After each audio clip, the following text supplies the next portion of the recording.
You saved for decades. You paid off your house. You built your 401k, your IRA, maybe even a pension. So you probably think retirement is the easy part. But here is something most retirees never hear until it is too late. It is not only how much money you have that matters, it's the order in which you take it. Take $20,000 from the wrong account at the wrong time, and that withdrawal can create thousands of dollars in additional taxable income, increase your Medicare premiums, and make your Social Security less tax-friendly. And the strange part, you may not even realize it happened until you file your taxes or get your Medicare bill. So today, we are going to look at the 3 retirement income sources many Americans have, the tax traps they can create, and a smarter way to think about the order. And stay with me until the end because I will give you a simple 3-question decision tree you can use to think through your own situation. If you want retirement and tax strategies explained in plain English, subscribe to the channel. Let's get into it. Your 3 retirement paychecks. For many retirees, retirement income comes from 3 places. First, there is your 401k or traditional IRA. Money you withdraw from these accounts is generally taxable as ordinary income, but there's one big advantage. You control the timing. You can decide how much to take and when to take it, subject to the rules that apply to your account. Then there's Social Security.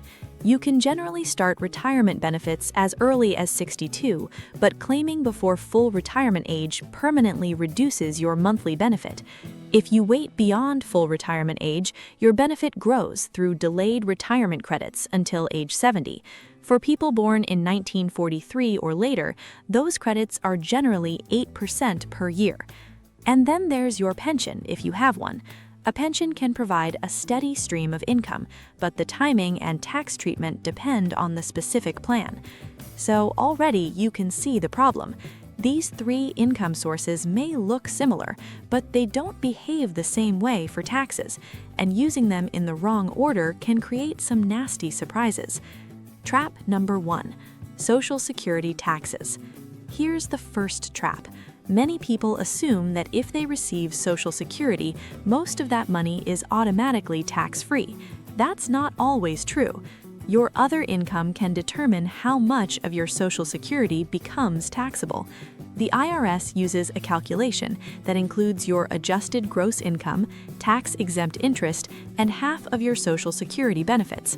For married couples filing jointly, once that combined income goes above certain thresholds, up to 50% of benefits can be taxable, and at higher income levels, up to 85% can be taxable. For single filers, the thresholds are even lower. And here's the frustrating part. Those basic Social Security taxation thresholds have been unchanged for decades. So imagine a married couple receiving Social Security and taking an additional $20,000 from a traditional IRA. That IRA withdrawal doesn't simply stand by itself. It can increase the couple's income enough that more of their Social Security becomes taxable. That doesn't mean the IRS is taxing the $20,000 withdrawal at 85%. That's an important distinction. Instead, the withdrawal can cause a larger portion of their Social Security benefits to be included in taxable income. That's where the idea of phantom income comes from. Money didn't suddenly appear in their bank account, but their taxable income can become much larger than the withdrawal itself. Trap number 2: Medicare IRMAA. Now we get to another surprise. It's called IRMAA, the Income-Related Monthly Adjustment Amount. In simple terms, higher income can mean higher Medicare premiums. And here's what makes IRMAA so easy to miss. Medicare generally looks at your tax return from 2 years earlier. For example, 2026 Medicare premiums are generally based on your 2024 tax information. For 2026, the first IRMAA threshold is $109,000 for single filers and $218,000 for married couples filing jointly. Go above that level and your Medicare Part B and Part D costs can increase. So a large IRA withdrawal today can potentially affect your Medicare premiums later. That's why retirement income planning is not just about your tax bill this year. Sometimes one large withdrawal can affect several years of your financial plan. Trap number 3, the investment tax. There's another tax that mainly affects higher income retirees. It's called the net investment income tax, or NIIT. The rate is 3.8% on certain investment income when your modified adjusted gross income goes above $200,000 for single filers or $250,000 for married couples filing jointly. Most retirees will never deal with this, but for people with large investment accounts, capital gains, or other investment income, one unusually large income year can create another tax bill. And that brings us to the real question. So what should you take first? There's no single answer that works for everyone, but there is a strategy worth understanding. Instead of automatically claiming Social Security early and leaving your retirement accounts untouched, some retirees may benefit from using their more flexible assets first. For example, during the years after retirement and before claiming Social Security, you might use cash or taxable investments for spending and make carefully planned withdrawals from a traditional IRA or 401k. Those years can also create an opportunity for Roth conversions. A Roth conversion moves money from a traditional retirement account into a Roth account, creating taxable income today in exchange for potentially tax-free qualified withdrawals later. But there's an important catch.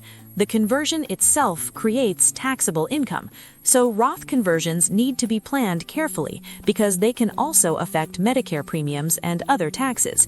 The goal is not simply to convert as much as possible. The goal is to use the lower income years intelligently. Then later, Social Security can become a larger part of your income. And if you delay Social Security to 70, your monthly benefit can be substantially higher than if you claimed earlier. At the same time, a smaller traditional IRA can mean smaller required minimum distributions later. The exact RMD starting age depends on your birth year, so don't assume everyone starts at 73. Let's make this real. Imagine a retiree named Tom. Tom retires at 62. He has a traditional IRA, a taxable brokerage account, and Social Security. Instead of immediately claiming Social Security, Tom uses some of his flexible savings to cover expenses. During his lower income years, he considers carefully sized Roth conversions.